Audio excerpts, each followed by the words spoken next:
November 16th, 1532. In the vast square of Cajamarca, the silence is an anomaly, a heavy, unnatural void that clings to the stone walls. Hidden in the long buildings flanking the square, 168 Spanish conquistadors sweat a cold sweat inside their steel armor. The air is thick with the scent of fear, weapon grease, and the incense burned by the priest. Through narrow openings and ajar doors, they watch, their hearts hammering against their ribs as a procession of divine proportions advances toward them.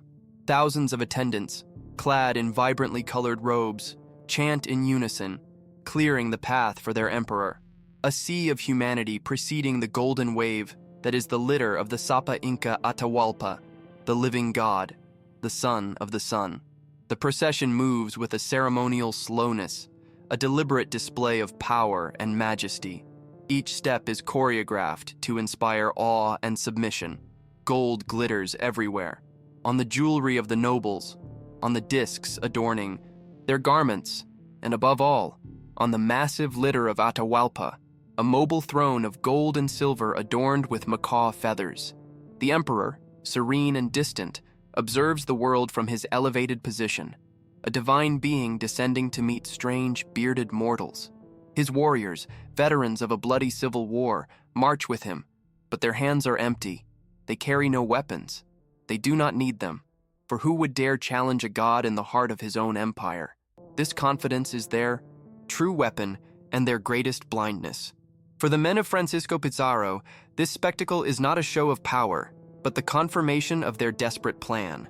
Every conquistador, from the page to the captain, knows they are on the brink of oblivion. Trapped thousands of miles from any reinforcement, surrounded by an army of 80,000 warriors, their annihilation is a mathematical certainty. A conventional battle would not last an hour. Survival is not an option. The only way out is a miracle, or rather, an audacity that borders on madness. The square is not a place for diplomatic meeting. It is a killing box, a carefully prepared three-sided trap, and the god advancing into it, oblivious to the duplicity of men, is about to become its prisoner. The silence of the Spaniards is that of a predator in waiting. Their fingers grip the hilts of Toledan steel swords, the stocks of arquebuses, and the strings of crossbows. The 62 horsemen, hidden in the alleyways, struggle to calm their mounts, whose nervousness threatens to betray their presence. Pizarro's plan is as simple as it is sacrilegious, not to fight the army, but to capture the god. A coup d'etat in the span of a few minutes. The tension in the square is almost unbearable, the air vibrating with an unseen energy. The Inca Empire, at the apex of its power, advances with the arrogance of immortality, unaware that it is walking directly into a perfectly orchestrated ambush that will decapitate an empire in a single bloody afternoon. The Inca Empire, the Tawantinsuyo, was a colossus of engineering and organization.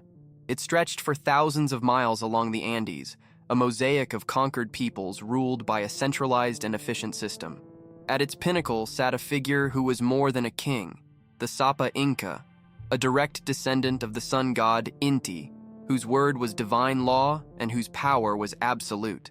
In 1532, this power was embodied in Atahualpa, a battle-hardened and proven leader. He had just emerged victorious from a brutal civil war against his half-brother Huascar, a struggle that had consolidated his control over the empire, but had also left deep political and social scars. His victory had made him not only powerful, but also supremely confident in his own judgment and destiny.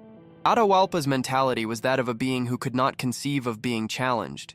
Surrounded by a court of nobles who dared not look him directly in the eye, carried on a golden litter by servants who considered it an honor to die for him, his perception of reality was filtered through divinity.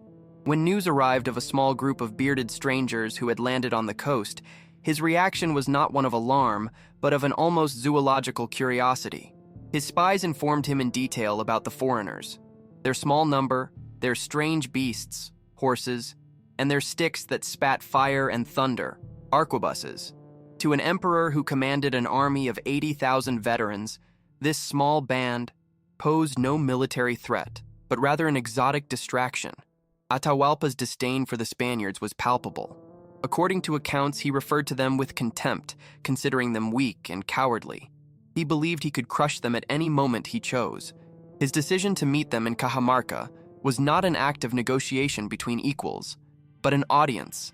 In his mind, the foreigners, upon seeing the magnificence of his court and the overwhelming scale of his army camped in the surrounding hills, would prostrate themselves in terror and awe, becoming his vassals or being eliminated. His confidence was so absolute that he made the mistake that would define history. He ordered his vast escort of nobles and warriors to accompany him into the square, but to do so without their weapons, to demonstrate that his power resided not in spears, but in his own divine presence. This cultural arrogance was the fatal flaw, the blind spot that Francisco Pizarro would exploit with lethal precision. Atahualpa was incapable of conceiving the mindset of the conquistadors. He came from a tradition of ritual warfare and displays of power, where the rules, though brutal, were understood. He could not comprehend the duplicity, the treachery, and the desperation of a group of men who played by no rules other than those of survival and enrichment. His worldview, rigidly hierarchical and centered on his own divinity, prevented him from seeing the trap opening at his feet. He believed he was staging a demonstration of power, when in reality he was voluntarily handing the key to his empire over to the enemy. The power of the Inca Empire was immense, but it was concentrated in a single person. The entire administrative, military, and religious structure depended directly on the Sapa Inca. Without him, the empire was a body without a head, a paralyzed giant.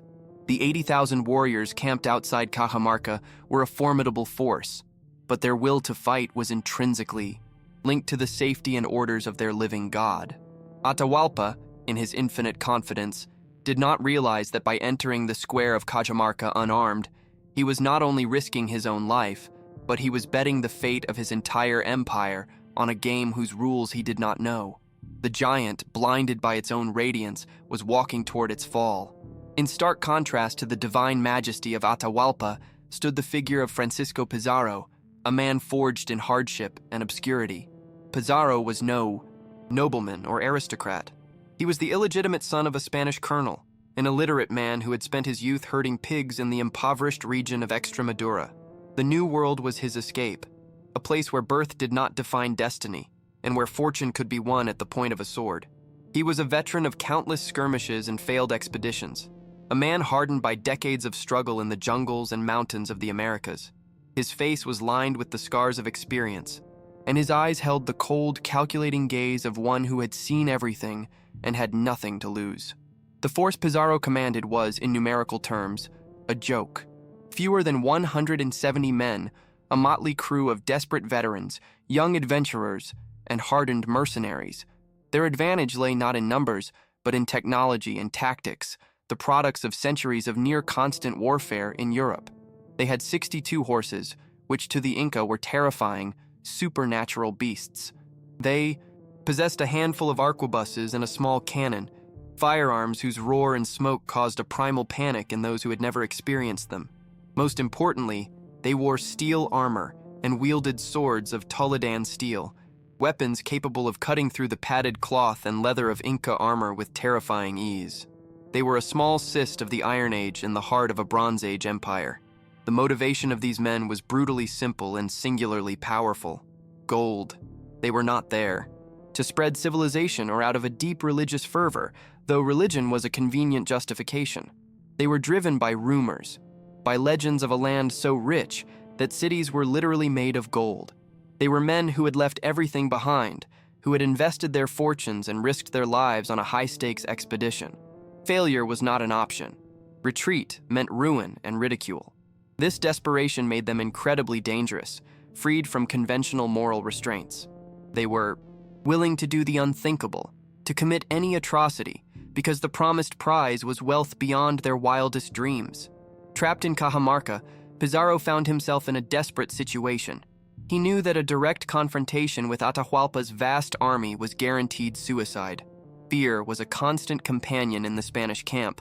Many of his men, upon seeing the scale of the Inca army, had urged a nighttime retreat. But Pizarro understood that retreat also meant death, hunted down in unfamiliar terrain.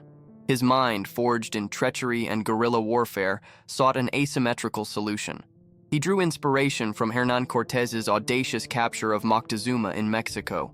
He understood that the empire's power lay not in its armies, but in the sacred figure of the emperor. Capturing Atahualpa was not just an option, it was the only option. What you are about to witness is not a story of heroes and villains, but a brutal autopsy of a collision of worlds. It is a cold analysis of how audacity, technology, and a ruthless understanding of human psychology can bring down an empire. This is the unvarnished truth behind the myth, the anatomy of one of the most daring and consequential ambushes in history. If you are fascinated by dismantling legends and understanding the raw tactics and fatal flaws that truly shape our world, then you have found your command post. Subscribe to our channel, turn on notifications, and hit like to join us in dissecting history. We are going to expose how empires are truly won and lost. Pizarro's plan was not an act of spontaneous military genius, but the result of a cold, methodical analysis of his opponent's weakness. His true genius lay not in the tactic of the ambush itself, but in his ability to read his enemy's mind, to identify and exploit the cultural arrogance that blinded Atahualpa. Pizarro, a product of the cynical and treacherous political world of Renaissance Europe, understood the power of duplicity. He knew that Atahualpa, a god in his own universe, would be incapable of conceiving that a diplomatic invitation could be a deadly trap. Pizarro did not plan a battle for territory. He planned a kidnapping, a surgical, lightning-fast coup d'etat designed to capture the empire's center of gravity. The fatal error, therefore, was not a decision made on the battlefield, but in the emperor's court.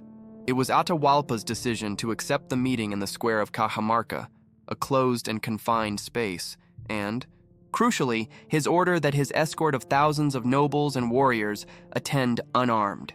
From the Inca perspective, this was the ultimate gesture of power. It was a declaration that his divinity was sufficient armor, a demonstration that he needed no weapons to be safe among mortals. For the Spaniards, however, this decision was a gift from heaven, an opportunity so incredible they could scarcely believe their luck. Atahualpa, in an act of supreme disdain, had voluntarily dismantled his own defense and walked into the cage Pizarro had prepared for him. The architecture of the Cajamarca Square became a silent accomplice to the Spanish plan. It was not an open plaza, but a large trapezoidal courtyard surrounded on 3 of its sides by long stone buildings, each with multiple doors opening onto the central space. This configuration was perfect for an ambush. Pizarro placed his men strategically inside these buildings. The cavalry, divided into 2 groups under the command of Hernando de Soto and Hernando Pizarro, was hidden, ready to charge from the shadows. The infantry and the few arquebusiers were positioned at other entrances, while Pedro de Candia, with the small cannon, waited in a small fortress overlooking the square. The killing box was set and cocked. Pizarro understood a fundamental principle of the Inca power structure, its absolutely centralized nature. The Sapa Inca was not merely a commander-in-chief, he was the axis upon which the entire empire revolved.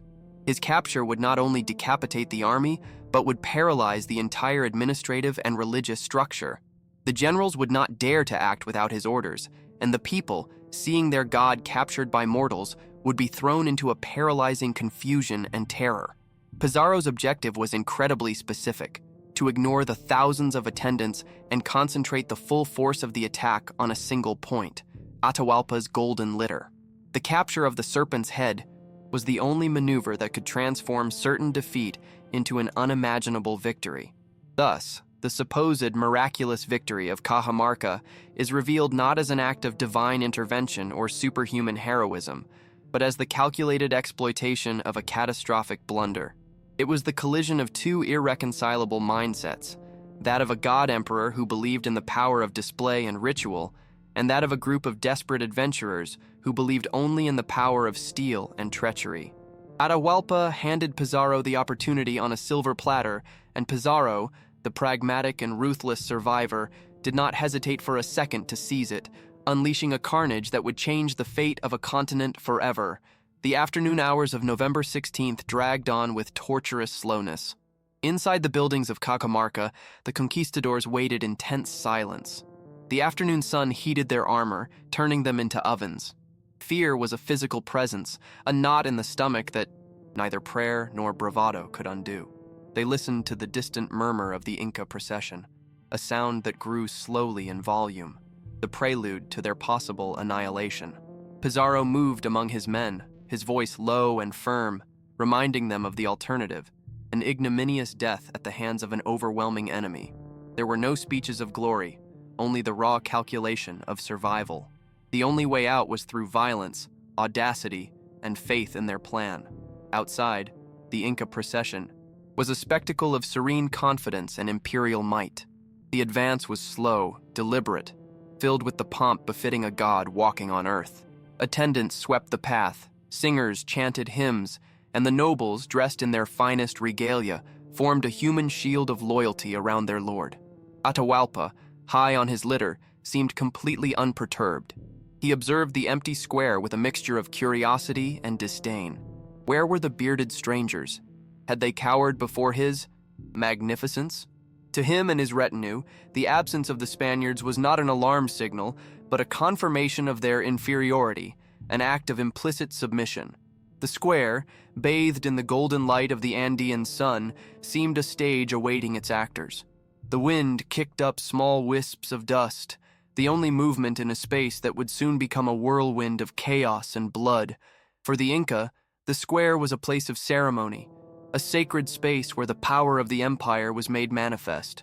For the Spaniards, it was a geometrically perfect killing field, a pen where the flock, trusting and unarmed, was voluntarily gathering for the slaughter. Every second of waiting heightened the tension to an almost unbearable level. It was the calm that precedes the fracturing of the earth, the stillness before the eruption of the volcano. Finally, the vanguard of the procession entered the square. Thousands of men filled the space, a sea of colorful robes and expectant faces. They stopped, leaving a space in the center for the emperor's litter. Atahualpa dominated the scene, his presence filling the void. The expectant silence grew even deeper. The Inca waited for the Spaniards to emerge and prostrate themselves.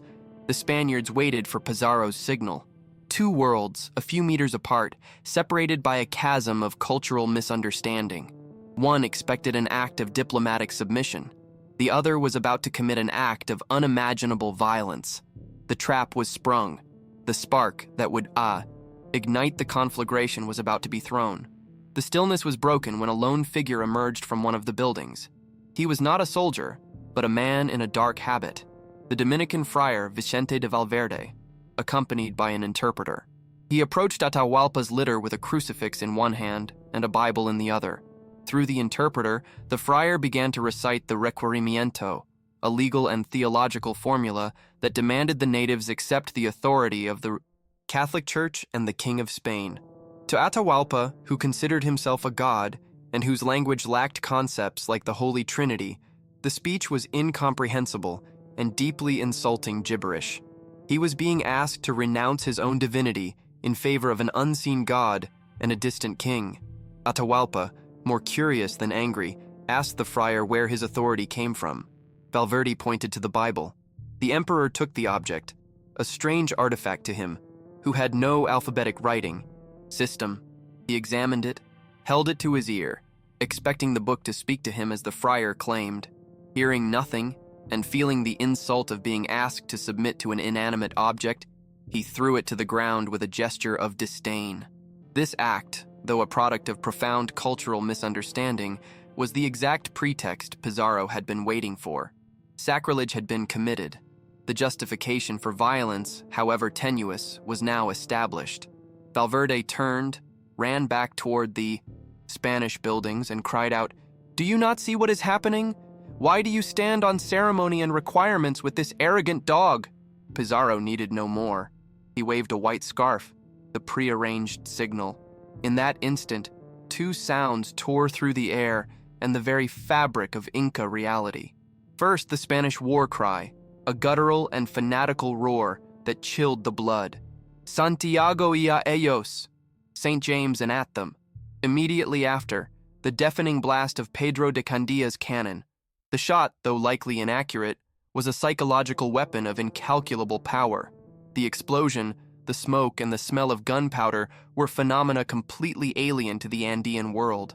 To the Inca crowd, unarmed and gathered ceremonially, it was as if the sky itself had split open, a terrible omen that sowed instant panic. The acoustic terror was immediately followed by visual terror. The doors of the buildings burst open, and the Spanish cavalry charged into the square. To the Inca, who had never seen a man on horseback, the sight was of terrifying monsters, centaurs of flesh and steel moving at an unnatural speed.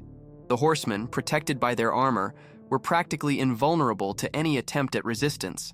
They used the weight and speed of their mounts not just to kill but to terrorize, trampling the defenseless crowd, their swords and lances cutting and stabbing in a frenzy of organized violence. The square, once a place of ceremony, became a human press, a chaos of screams, fear, and death. The ambush had begun. Panic seized the Inca crowd like a wildfire. The combination of the roar of the firearms and the appearance of the cavalry shattered their composure in an instant. The terror was absolute and paralyzing. These were not warriors on a battlefield, but nobles, administrators, and servants at a ceremony, completely unprepared and unarmed. Their only reaction was instinctive flight, but the architecture of the square turned against them. The few exits became deadly bottlenecks where people were crushed and trampled in their desperate attempt to escape. The crowd, once a source of power for Atahualpa, became a death trap for itself. The Spanish cavalry was the ultimate shock tool, the factor that turned an ambush into a massacre. The horsemen did not charge randomly. They executed a deliberate tactic of terror. They galloped through the human mass, their horses trampling bodies, their steel swords cutting down defenseless men. Their height gave them an immense advantage, allowing them to strike from above with devastating force. The sound of hooves on stone, the clatter of armor, and the shouts of the conquistadors mixed with the screams of the dying to create an infernal cacophony. The psychological superiority was total. The Inca were not fighting men, but metallic demons from their worst nightmares. While the cavalry sowed chaos on the flanks, the Spanish infantry advanced methodically, forming a wall of steel that pushed the Inca toward the center of the square. The foot soldiers, with their swords and pikes, were efficient and ruthless killers. They exploited the panic, stabbing and cutting down anyone in their path. There was no real combat, no duel of warriors. It was a one-sided extermination. The arquebusiers, after their first volley, continued to fire, each blast adding more terror and confusion to an already apocalyptic scene. The Spaniards were executing Pizarro's plan with brutal precision, transforming the square into a slaughterhouse. Atahualpa's critical error, his order for his men to come unarmed, was revealed in all its catastrophic magnitude. With no weapons to defend themselves, the Inca nobles could only try to flee or die. There was no possibility of forming a defensive line, no chance to counterattack. They were completely at the mercy of their attackers. The contrast in technologies was absolute. The Bronze Age against the Iron Age, the stone mace against the steel sword, the cotton tunic against plate armor. But beyond technology, it was the contrast of intentions. One side had come for a demonstration of power, the other for a mass execution. In those first few minutes, the arrogance of an empire dissolved in a bloodbath. Amid the pandemonium, Pizarro's main objective never wavered. While his men massacred the crowd, a small squadron of his most loyal veterans, with Pizarro himself at the head, fought their way through the chaos with a single mission: the golden litter. They ignored the fleeing nobles, stepped over the bodies of the fallen, and headed directly for the epicenter of Inca power. They were a human missile programmed for a single target, knowing that the capture of Atahualpa was the key that would unlock the entire empire. The rest of the carnage was merely a distraction, a way to create the necessary cover for the finishing blow. The litter bearers and the nobles surrounding Atahualpa displayed incredible loyalty and courage. Despite being unarmed, they formed a human wall around their god. As the Spaniards attacked them with their swords, the nobles refused to yield. Eyewitness accounts describe how, when a bearer's hand was cut off, the man would simply shift his shoulder and continue to hold the litter until he was struck down. Others tried to stop the swords with their bare hands, only to have them severed. They died by the dozens, instantly replaced by others who rushed to take their place in a last, desperate act of devotion to protect their emperor. The assault on the litter was the fiercest point of the battle. The Spaniards, frustrated by the tenacious resistance, killed the bearers with renewed fury. Finally, the weight of the dead and the pressure of the attack caused the golden litter to tilt and overturn. Atahualpa, the son of the sun, fell from his throne and rolled onto the ground. For an instant, the divine being became a vulnerable man, and that instant was all Pizarro needed. He threw himself upon the fallen emperor, shielding him from the swords of his own men, who in their frenzy were ready to kill anyone. The capture of the prize was too important to risk. The moment that Francisco Pizarro, the former illiterate swineherd, seized Atahualpa, the living god, was the turning point not only of the battle, but of the history of South America. With their emperor in the hands of the enemy, the already decimated morale of the Inca disintegrated completely. The universe as they knew it had been turned upside down. The source of all order, all law, and their entire worldview was now captive. The collapse was instantaneous and absolute. Resistance, however desperate, ceased. The only thought left was that of self-preservation. But for most, it was already too late. The serpent's head had been captured, and the body of the empire was instantly paralyzed. With Atahualpa secured and dragged to the safety of a building, the battle, if it could ever be called that, entered its final, most brutal phase. What followed was no longer a tactical attack, but a merciless slaughter. The Spanish soldiers, now free from the need to focus on a specific objective, gave themselves over to the killing. Trapped in the square, the Inca had nowhere to run. The Spaniards, in a position of total tactical dominance, moved with murderous efficiency, systematically eliminating the empire's nobility. Every man they killed was not just an enemy, but a potential leader of future resistance. It was a calculated act of terror designed to annihilate the Inca command structure in a single blow. The scene in the square was apocalyptic. Bodies piled up, and blood ran on the cobblestones, forming crimson pools. The cries of the wounded and dying mingled with the victory shouts of the Spaniards. Such was the desperation of the Inca to escape that a great crowd threw itself against one of the stone walls of the square, a wall 6 feet thick. By the sheer pressure of the human mass, a section of the wall over 100 meters long collapsed, creating a breach through which a fortunate few managed to flee. This incredible act of collective desperation is a testament to the absolute terror that had seized them, preferring to be crushed against a wall than to face the steel swords. The carnage lasted less than 2 hours, but in that brief span of time, the elite of the Inca Empire was decapitated. Thousands of the highest nobles, administrators, generals, and priests of the Tahuantinsuyo lay dead in the square of Cajamarca. They had arrived that afternoon for a display of power and majesty, and instead found an anonymous and brutal death. The loss of life was catastrophic, but the loss of knowledge and leadership was even more devastating for the empire. Pizarro had not only captured the emperor, but he had erased the generation of leaders who could have organized an effective resistance in his absence. As night fell, an eerie silence descended upon the square, broken only by the groans of the dying. The 168 conquistadors were exhausted, covered in blood, but unharmed. Miraculously, they had not suffered a single casualty. The only wound reported among the Spaniards was a minor cut on Francisco Pizarro's hand, sustained while shielding Atahualpa from the sword of one of his own soldiers during the capture. This statistic, thousands of Inca dead versus 0 Spaniards, is the most eloquent testimony to the one-sided nature of the massacre. It was not a battle. It was a mass execution, carried out with industrial efficiency and a cruelty that left an indelible stain on history. The real collapse was not physical, but psychological and cosmic. The sight of the Sapa Inca, the son of the sun, being dragged on the ground and taken prisoner by a handful of dirty, bearded mortals, was a blow from which the Inca Empire would never recover. It shattered the very structure of their universe. If their god could be captured, what was true? If the center of their world could be torn out, what remained? The panic that seized the Inca in the square was a microcosm of the shock that would soon paralyze the entire empire. The news would spread like a poison, not just as a report of a military defeat, but as a prophecy of the end of times. In the hills surrounding Cajamarca, the vast Inca army of 80,000 men, under the command of General Rumiñahui, watched in disbelief and horror. They heard the thunder, saw the smoke, and undoubtedly witnessed the flight of the few terrified survivors, but they did nothing. How could they attack without the order of their emperor?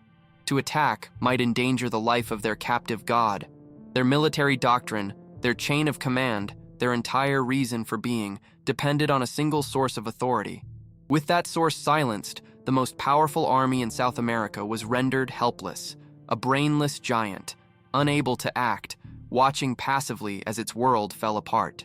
The capture of Atahualpa was Pizarro's strategic checkmate. In a single move, he had neutralized a force nearly 500 times his own. Now, with the emperor as his hostage, he was in control. He could issue orders in Atahualpa's name, manipulate loyal generals, and sow discord among the rival factions that still existed after the Civil War. The emperor became his puppet, and the empire his game board. The conquistadors, who hours earlier were on the brink of annihilation, had become, by an act of unprecedented audacity, the masters of a vast and wealthy empire.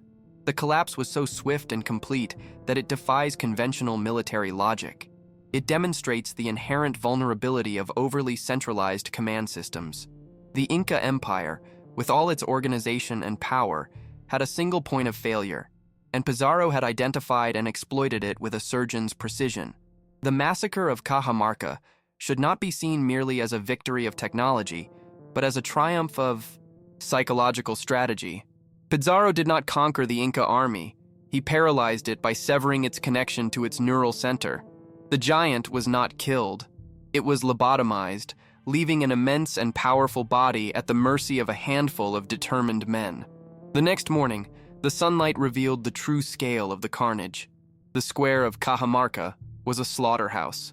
The ground was covered by a carpet of bodies, the brightly colored robes now darkened with dried blood. Estimates of the dead vary, but the most conservative figures speak of 2,000 massacred Inca, while other sources raise the number to as high as 7,000. They were the cream of the empire: nobles, counselors, priests, and generals, all of them unarmed. The lopsidedness of the casualties is one of the most extreme in military history. Against the thousands of Inca dead, Spanish casualties were nil. Not a single conquistador lost his life, a fact that cemented in their minds the belief that God was on their side. Atahualpa, now a prisoner in the very empire he ruled, observed the devastation with stoic disbelief. He quickly realized that his captors were not gods or demons, but mortal men with an insatiable thirst for one thing: gold. In a desperate attempt to buy his freedom, he made a legendary offer. Standing in the room where he was confined, he pledged to fill it once with gold and twice with silver to the height he could reach with his outstretched arm. The room measured approximately 22 feet long by 17 feet wide. It was a fortune beyond the conquistador's imagination, the largest ransom ever offered in human history. Pizarro shrewdly accepted the deal, knowing it would buy him time to consolidate his position and wait for reinforcements. Over the following months, the empire was put to work to fulfill its emperor's promise. Llamas laden with gold and silver began to arrive in Cajamarca from every corner of the Tahuantinsuyo. Temples were stripped of their ornaments, palaces emptied of their treasures. Sheets of gold that covered the walls of the Coricancha, the Temple of the Sun in Cusco, were torn down. Life-sized statues, intricate jewelry, and ceremonial objects of incalculable artistic and cultural value flowed into the city. To the Inca, these objects had deep religious and symbolic meaning. To the Spaniards, they were nothing more than metal, raw material for their greed. Once the ransom was paid and the room filled with the promised treasure, Atahualpa's fate was sealed. The conquistadors, fearing that if they released him he might organize a massive uprising, never intended to honor their part of the bargain. They held a mock trial, accusing Atahualpa of a series of crimes, including idolatry, incest, and the murder of his brother Huáscar. He was found guilty and sentenced to be burned at the stake. Terrified at the thought of his body being destroyed, which according to his beliefs would prevent him from reaching the afterlife, Atahualpa agreed to be baptized at the last moment. As an act of mercy, his sentence was commuted. On July 26, 1533, Atahualpa, the last emperor of the Inca Empire, was executed by strangulation with a garrote. The final and most brutal irony was the fate of Pizarro himself. Despite having acquired unimaginable wealth, His later life was marked by treachery and violence. Internal disputes among the conquistadors over the division of spoils and power led to a civil war between them. In 1541, less than a decade after his audacious triumph at Cajamarca, Francisco Pizarro was assassinated in his palace in Lima by followers of Diego de Almagro, his former partner whom he himself had ordered executed. He died not on a battlefield against an empire, but stabbed by his own countrymen, drowned in the same greed and treachery he had used to conquer Peru. The fortune he had won at such a terrible cost bought him neither peace nor a long life. The ambush of Cajamarca was not simply a battle. It was the singular event that fractured the spine of the Inca Empire and allowed a handful of men to conquer a continent. The capture and subsequent execution of Atahualpa created a power vacuum that plunged the empire into chaos. Without their divine leader, the command structure disintegrated. Loyal generals did not know whom to obey, while factions that had supported Huáscar in the Civil War saw an opportunity for revenge, often allying with the Spaniards. Pizarro masterfully exploited these divisions, using a divide-and-conquer strategy to subdue the empire region by region. The conquest, which should have been impossible, became a tragic inevitability. The event became the founding myth of the Spanish conquest of Peru, often portrayed in European chronicles as a miraculous victory, a proof of the superiority of the Christian faith and Spanish martial prowess. However, a deeper analysis deconstructs this heroic myth and reveals a much more complex and darker reality. Cajamarca was not a story of courage against overwhelming odds, but a lesson in the brutal efficiency of psychological warfare, the exploitation of cultural vulnerabilities, and the disproportionate impact of technology. It exposed the fragility of an empire built on a foundation of absolute, centralized power, proving that the mightiest giant can be toppled if its single point of failure is attacked. The fall of the Inca Empire had catastrophic demographic and cultural consequences.